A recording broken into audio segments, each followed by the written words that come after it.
Hey, it's your buddy Bob, back with more rock and roll travels, highlighting the artists from the 1950s to 1990s. I got my driving cap on. Well, we just spent some time in the Motor City, Detroit. So I say it's time to get outside the city now, maybe get some fresh air, and roam about the state of Michigan. Ah, yes, pure Michigan. Well, our first stop is to Rochester Hills and the high school there, Rochester Adams High School, at 3200 West Tienkin. This is in an affluent suburb north of Detroit. And the school's most famous graduate is pictured right here in the class of 1976. Madonna Ciccone. Madonna, as she came to be known, was born further north in Bay City, Michigan, right here at Mercy Hospital, located at 105th Street. You may remember one of those early morning television shows. I don't know if it was Good Morning America or something like that. Madonna was on the show one day, and they asked her to talk about her childhood. And she started talking about Bay City and referred to it as a smelly town. Well, you can imagine the townsfolk weren't really happy about this. I can tell you that I was in Bay City not too long ago. There was no foul odor there, and I really enjoyed my time for a couple hours in Bay City, Michigan. Well, as you know, time heals many wounds, and this mural is now prominently displayed in Bay City at 401 Center Street, right in the middle of town. Madonna spent most of her early life in Rochester Hills, just north of Detroit, but she did spend some time here in the summer at her grandmother's home in Bay City, Michigan. Provocative, controversial, the Material Girl is a pop dance icon. Her first hit was a dance number called Everybody in 1982, and big hits followed. Like a Virgin, her first number one. Crazy for You, Like a Prayer, Vogue, all number ones. Madonna, a pop dance icon, a cultural icon, a superstar. Well, in Bay City, I found a little known story. And these are the kind of stories I just love. So let's see if I can recount it for you. I'll start the story from the beginning. There were two boys of Mexican descent living in Texas, and they would come to nearby Saginaw, Michigan, with their parents in the summertime because their parents were picking fruit and more as migrant workers. But soon they found better jobs at the nearby auto factories, and they moved the family to Saginaw full time. So one of the boys, Rudy Martinez, would form a band with his brother. They'd be playing clubs around Saginaw and Bay City and nearby Midland, Michigan, by the way, the headquarters of Dow Chemical. And then by 1966, as is often the case, especially in the music industry, they knew a guy who knew a guy who knew a guy that gave them a chance to record in a studio in the back of this home at 405 Raymond Street in Bay City. Rudy Martinez, known as Question Mark, with his band The Mysterians, had written a song that was recorded right here, called 96 Tears. Some of the lyrics, too many teardrops for one heart to be crying, too many teardrops for one heart to carry on. Oh, the organ riffs on this song are classic. And the song went to number one for 3 weeks in 1966, and it was the number 5 song for the entire year. And of course, what a great song it was, and it was a precursor to punk rock. The band failed to get much traction after this, but wow, what a song and what a story. Before arriving in Bay City, I stopped at Romeo High School in Washington, Michigan. It's in the countryside at 62300 Jewel Road. This is where a young man by the name of Robert James Ritchie went to high school. His family was well-to-do. His father owned multiple car dealerships in the area, and they lived in a large home with a lot of acreage surrounding it. Robert Ritchie became known as Kid Rock, a rapper at first in the Detroit area. We talked about his encounter with a young Eminem earlier, by the way.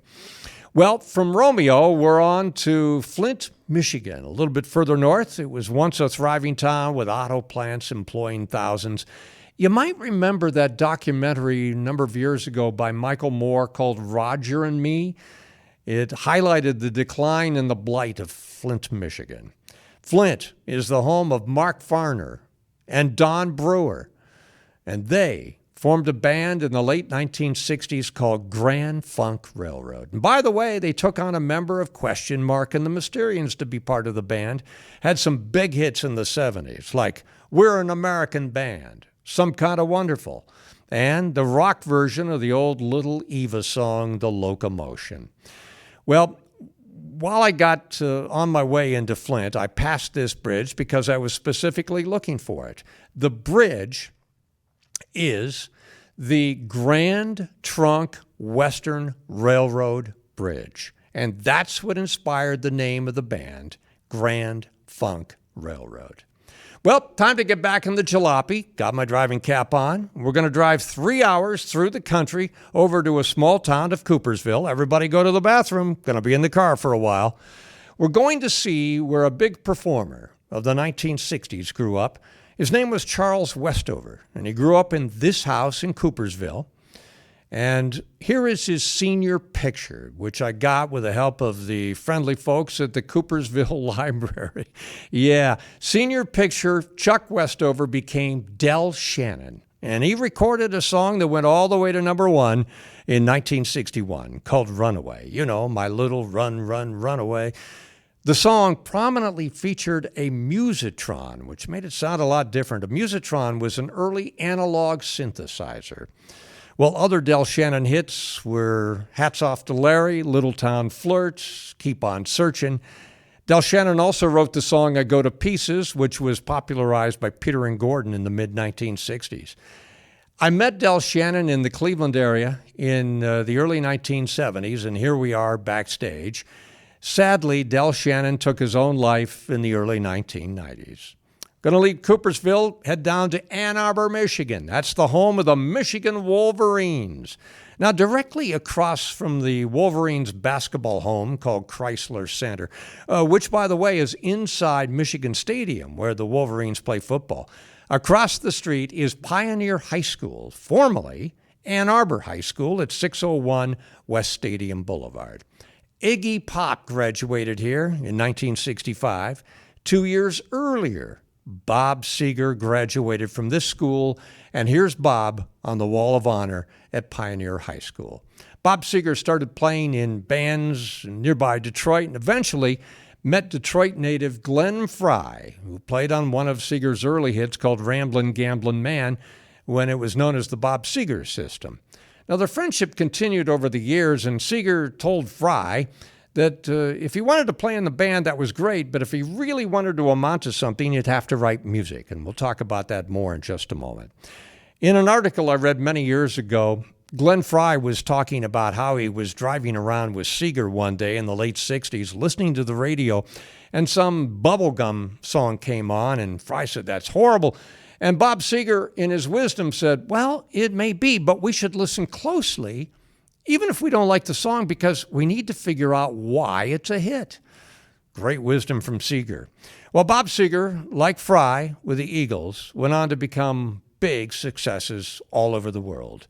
Glenn Frey, speaking of writing, co-wrote Seger's Heartache Tonight. And Glenn's Eagles sang background on Seger's Fire Lake. Glenn sang on Seger's Against the Wind as well. Well, it's time to head a little bit further west. We're going to head over to Niles, Michigan. It's right on the Indiana border, and it's about an hour east of Chicago. Now, we're going to look at two venues here in Niles. The first one features a young man who was born in Dayton, Ohio, but lived most of his early life in Niles, Michigan, Thomas Gregory Jackson.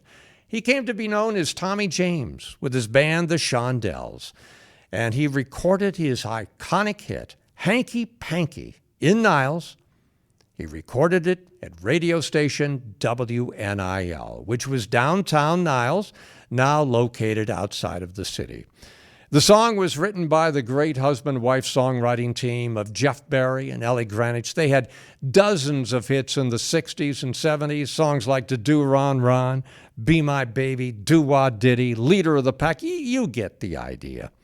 Here I am with Tommy James in 1974 in Cleveland. Please forgive the fuzzy picture. Well, I can say that Tommy James was a most interesting interview. While we're in Niles, we've got to make a stop before we leave at the former site of Shula's nightclub. a famous place at 2806 South 11th Street. Now, Shula's is a bowling alley today, but many bands played here throughout the years, but none bigger than a band that called themselves The Big Thing. Here's the story.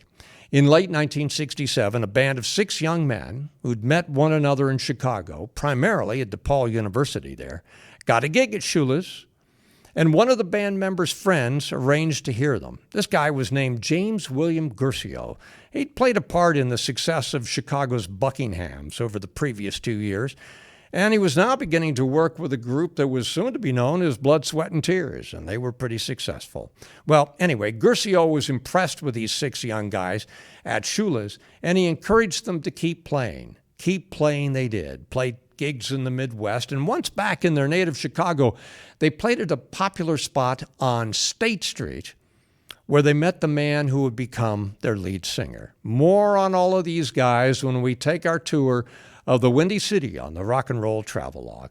But by now, you should know that The Big Thing eventually became the band Chicago Transit Authority, and soon after, Chicago. So, let's recap today's adventure. Who of our featured artists in today's adventure are in the Rock and Roll Hall of Fame? Well, Madonna, Glenn Frey and the Eagles, Del Shannon, and Peter Cetera in Chicago. Time to bounce. I'm Buddy Bob, another episode of Rock and Roll Travelogue. See you next time, but in the meantime, good heart and stout luck.